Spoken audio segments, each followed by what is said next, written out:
ولكن ارحب بصديقي وزميلي واللي الدنيا قامت عليه امبارح يعني بسبب يعني موضوع احمد فتحي. معايا مهيب ابن بطوطه. ازيك يا مهيب؟ ازيك يا كابتن خالد؟ وطبعا مصبح على كل الناس الجميله اللي بتسمعنا في التوك توك وفي التاكسي وفي الاتوبيس وفي الباص وفي كل حته، وان شاء الله تبقى حلقه مميزه باذن الله. ان شاء الله باذن الله.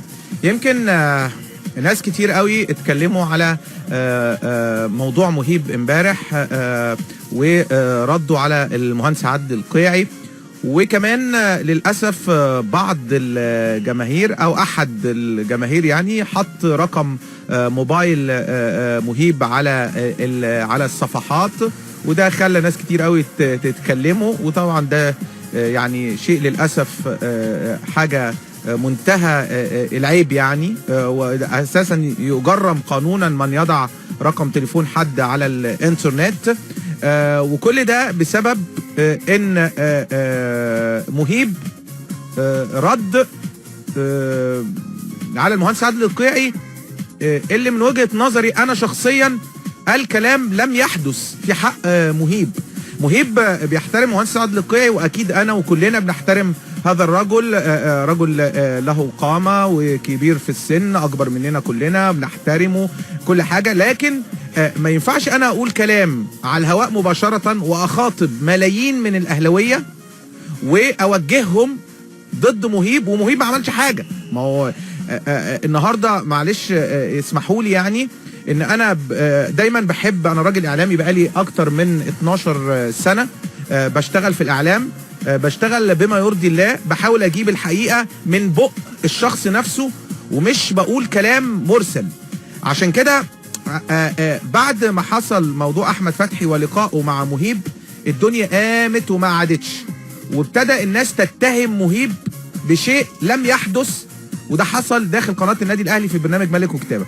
تعالوا مع بعض كده، انا هجيب لكم من على موبايلي انا شخصيا. تمام، نقفل الموضوع ده بقى وخلاص. لا معلش، اصل انا برضو اتهمت ان انا، معلش يا مهيب ده اتهمت يعني مع احترامي برضو، اتهمت انت قلت ان في حد سخني، وبعد كده ابتدى سيف زاهر وهو بينهي بيقول ما تخليش حد يسخنك. لا انا بقول انا سخنت. انا قلت انا وسيف قال لك ما فيش حد يسخنك. لا ما يقصدش طبعا انت طبعا. لا ما هو انا برضو مهيب. لا خالص مهيب انا لو حد قال عليا كلام ما حصلش هبقى متضايق. ليه؟ انا دلوقتي اللي حصل بالظبط عشان الناس تسمعنا، ان مهيب سأل كده بالظبط كده: في الفترة الأخيرة يا كابتن أحمد فتحي أنت تألقت مع منتخب مصر ومع النادي الأهلي أفريقيا، وجالك عروض كتير، وده شيء كويس على فكرة مش وحش، بس كده ده اللي أنت قلته. اللي حصل ان لا هي راح احمد فتحي على طول لا هي مش عروض وهميه، ومش عارف كابتن سيد عبد الحفيظ قال كده ليه. وعلى فكره انا كمان النهارده هبرأ كابتن سيد عبد الحفيظ، لان اللي وصل لاحمد فتحي انها عروض وهميه مش حقيقي، لان الكابتن سيد عبد الحفيظ ما قالش الكلام دوت. وهسمعكم صوت وصوره برضو كابتن سيد عبد الحفيظ قال ايه مع الكابتن مدحت شلبي. لكن اما يرجع بقى بعد الفيديو، وانت كمان قلت ايه؟ قلت له ايه ده؟ لا ما لقيته فاتح على الرابع، كنت قايل له كابتن سيد عبد الحفيظ ده صديقك على المستوى الاسري وبتاع، قال لك وبعد كده برضه ابتدى يفتح تاني. اما جيت تاني قلت يمكن كابتن سيد عايز يحافظ على الاستقرار الفرقه. يعني انت كنت بتحاول تلم مهيب ولم تقل كلمه واحده عن فكره دي عروض وهميه، يعني اللي قال العروض الوهميه هو احمد فتحي. اللي حصل بقى ان بعد ما الفيديو اتذاع رجع تاني وتم اتهامك من قبل المهندس عادل القيعي. شوف السؤال، مهيب بيقول له عروض وهميه، فكان رد احمد فتحي طبيعي لا دي مش عروض وهميه، وليه مهيب يساله عروض وهميه؟ وابتدى القصه. انا ما كنتش شفتها والله. يعني طيب ممكن لو سمحت، انا عايز برضه بس عشان برضه الناس بتتهمني انا مالي بالقصه، عايز الناس تسمعها كويس جدا وتعلق، هي اللي تعلق، بس تركز على السؤال الاولاني بتاع مهيب، وتركز بعد كده على كلام احمد فتحي، وتركز بعد كده على تعليق المهندس عدلي القيعي. مش المسلمين. ابناء في العاصفه دي الفقره اللي احنا بنبص فيها على بعض لاعبي النادي الاهلي اللي وضعتهم الظروف في عاصفه الاجتهادات الاعلاميه وهذا الصخب في الفتره الحاليه.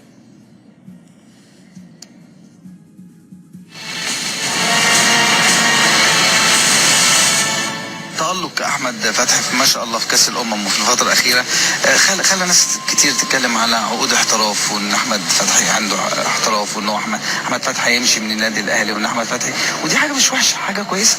لا انا جالي قبل الاهلي السعودي قبل ما اسافر، عكس اللي الكابتن سيد قاله خالص مع كابتن مدحت. قال لك عروض وهميه، لكن هو ما كانش كده خالص. العرض كان من الاهلي السعودي، وعبد الشافي كان حاضر العرض دوت، ورئيس النادي كلمه والمدرب كلمه وانا كلمت الكابتن سيد، والعرض راح. هو العرض من وكيل طبيعي، العرض بيكون من وكيل يعني طبيعي، يعني هم اصلا كانوا عايزين يردوا في خلال 3 ايام قبل ما اسافر. والعرض راح لهم، وقعد مع الدكتور عصام الوكيل دوت اللي جاي من تبع النادي هناك. في الاخر ما وافقوش. كابتن حسام قال لي لا احنا عايزينك، مش هنسيب حد. كان عرض بمبلغ كويس جدا، كان جايب $700,000 للنادي الاهلي. اتضايقت ان كابتن سيد قال عروض وهمي. انا مش عارف عرض وهمي ليه، يعني انا مش فاهم كابتن سيد بيقول كده ليه. كابتن سيد من الناس القريبه ليك وصاحب، يعني اصدقاء بره الملعب الناس ما يعرفوش. لكن انا استغربت ازاي يعني طب وعرض وهمي كل ده عرض وهمي؟ ده انا فضلت اتحايل عليكم 3 ايام عشان تكلموا الراجل بس يعني. وبعد كده انا قلت للكابتن حسام، كابتن حسام قال لي لا احنا عايزينك، مش عايزين نسيبك، مش عارف ايه. خلاص تحت امرك يا كابتن حسام، تحت امر النادي اللي انتوا عايزينه، اللي انتوا شايفينه صح. لكن قلت له وانا راجع من قطر قبل كده، باشمهندس محمود طاهر وكل الناس عارفه ان انا سايب فلوس عشان اجي النادي، وقالوا لي زي ما مشيت ببلاش ارجع ببلاش. مش مشكله على يد. ما بقول لك قالوا لي زي ما انت مشيت ببلاش ارجع ببلاش. قلت لهم اوكي ما فيش مشكله. جيت النادي وما فيش مشكله خالص من اي حاجه. وانا كان يعني السنه اللي جيت فيها النادي السنه اللي فاتت ديت ما عمري ما اتكلمت في فلوس ولا اي حاجه، وانا كان مقدمي اصلا اتاخر جدا لغايه شهر 1 شهر 2. ف يعني انا ما بتكلمش في الحاجات دي. كابتن حسام بدري قال لي لا خلاص احنا عايزينك معانا واحنا محتاجينك، مش هينفع تمشي، مش خلاص ما قلتش حاجه. لكن كل الكابتن سيد يطلع يقول عرض وهمي عرض وهمي ليه يعني؟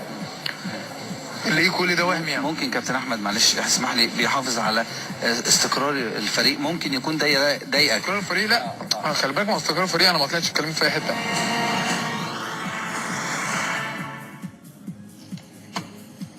بصوا احنا ايه الهدف؟ ان احنا ده جديد ان احنا نلاقي لعيبه لما يتحطوا قدامها مايك تبدا تتكلم على بعض المواقف وتفسير ما يحدث. كان ممكن ما نجيبش الكلام ده كله وندفن راسنا ونعمل نفسنا مش واخدين بالنا، لكن زي ما بنناقش كل ما يتعرض له النادي الاهلي من محاولات من خارجه، لابد ان احنا لما حد من ابناء النادي يكونوا البعض دفع بيهم الى قلب عاصفه زي كده، لازم نناقشها ولازم نسمعها ولازم نقف على الاسباب الحقيقيه ليها عشان ده ما يتكررش. لان انت بتتكلم على فريق بحجم النادي الاهلي يا باشمهندس ونجوم المحترفين الكبار. انا عايز بس احلل كل البودي لانجوج والتون بتاع الصوت والسؤال. انا قلت لك ايه؟ هل كان في سياق يستدعي ان الاستاذ مهيب يقول له الكابتن سالم حفيظ قال ان ده عرض وهمي؟ هو رد على الكلمه دي قال لا مش عرض وهمي، وما قالهاش بانفعال. قال ليه بيقول العرض وهمي؟ ده انا كذا كذا، ابتدى يتكلم في تفاصيل. طيب على العموم يعني يمكن كان ممكن نكمل كمان، لان برضو تاني في اخر الفيديو برضو اكد المهندس عادل القيعي انه عرض وهمي يعني، وان اللي سأل السؤال هو مهيب، وان كان ممكن جدا مهيب ما يسألوش السؤال دوت، وبنى قصته على انه مهيب سأل فعلا مع ان مهيب ما سألش خالص. يعني تعال نسمع تاني الحتة الأخيرة دي. رجعت وفي الفترة الأولانية لم يكن الأداء زي النهارده الكابتن بسم الله ما شاء الله عليه بقاله سنة. صحيح. وكمان فكرة انتقاله من الباك رايت إلى قلب الملعب هو ابتداها في النادي الأهلي وتألق فيها والمنتخب استفاد منها.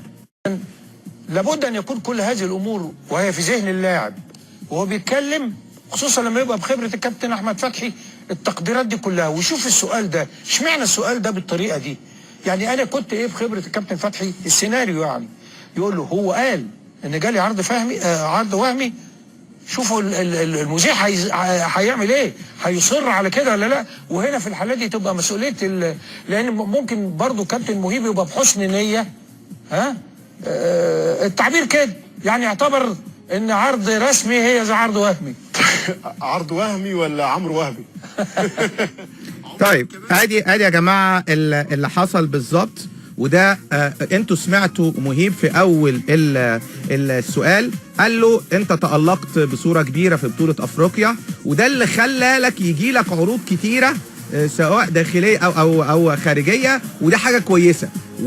ولا جاب ان سيد عبد الحفيظ قال له عرض وهمي، ولا قال ان انت ليه بيقولوا عليك عرض وهمي، ولا قال ان الكابتن سيد بيقول كده. اللي قال كده هو الكابتن احمد فتحي بدون اي سؤال من كابتن مهيب، وبنى المهندس عادل القيعي كلامه على ان ده سؤال من مهيب. خلصت. لا لسه هجيب لك كابتن سيد كمان، لان كابتن سيد ما قالش عرض وهمي. طيب نسمعه معلش. هي حوالي 40 ثانيه. طيب نسمع الكابتن سيد قال ايه مع الكابتن مدحت شلبي. ما جاليش حاجه برقم، لكن ممكن يجي لك تليفون على لاعب مثلا، واحد يقول لي فلان الفلاني عندك كويس او كويس، طب ممكن ناخده، مفيش مشكله، ابعت لي، ما يبعتش. لكن لو في اي حد في الفرقه تمام، الجزء الفني حلو وجميل، وكابتن حسام بدري هيقول طبعا رايه في الاول والاخر، بس في ارقام ما تقدرش تقف عندها زي ايفونا او رمضان صبحي. يعني تخيل لو ايفونا ما جالوش عرض رسمي جالي النادي، لا ما جاش. لا في 3-4 جاي لهم تليفونات عندي. تليفونات مين؟ لا مش عادي، ده عادي جاله تليفونات. يعني لما يجي لك واحد يقول لك مثلا عايزين محمد هاني مثلا، تمام، طيب ماشي ابعت. او حجازي. عايز مؤمن زكريا ابعت. عايز احمد حجازي ابعت. عايز احمد فتحي تمام. لكن ولا اوفر حقيقي جالك؟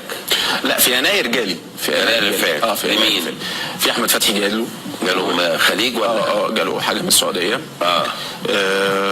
في مؤمن زكريا جاله برضه خليج.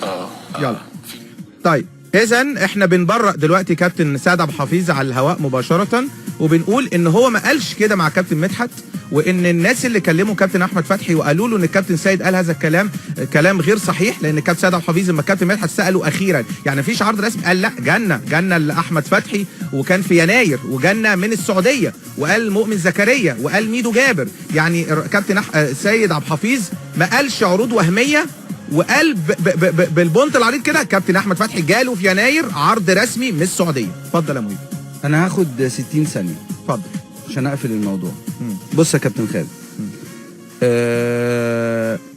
الكابتن سيد عبد الحفيظ، مجلس اداره النادي الاهلي، الكابتن عدلي القيعي، الكابتن ابراهيم المنيسي، كل جمهور النادي الاهلي لهم مني كل الاحترام والتقدير، وكلكم على دماغي من فوق، والموضوع بالنسبه لي انتهى. في سوء فهم، مين غلطان مين مش غلطان. مهندس عادل القيعي له مني كل الاحترام والتقدير، راجل قيمه وقامه في النادي الاهلي. الاستاذ ابراهيم النيسي له كل الاحترام والتقدير، قيمه وقامه في النادي الاهلي. كل قناه الاهلي، استاذ جمال العاصي، كل الناس لهم مني كل الاحترام والتقدير، وكل الناس انا بحترمها، وجمهور الاهلي اولهم اللي هو على دماغي من فوق. غير كده انا ما عنديش كلام في الموضوع ده تاني خالص. طيب تمام، يبقى كده قفلنا الموضوع، واعتقد ان المستمع سمع الكلام وعرف ان مهيب لم يقل اي شيء من هذا الكلام. وهنا كمان برأنا الكابتن سيد عبد الحفيظ. كابتن سيد عبد الحفيظ ما قالش الكلام ده خالص، وما قالش ان في عروض وهميه، وان كابتن احمد فتحي بنى كلامه على كلام مش حقيقي. وكمان المهندس عادل القيعي بنى كلامه على سؤال لم يسأل من مهيب. نطلع لأغنية فاصل ونبتدي نتكلم معاكم في أخبار الكورة.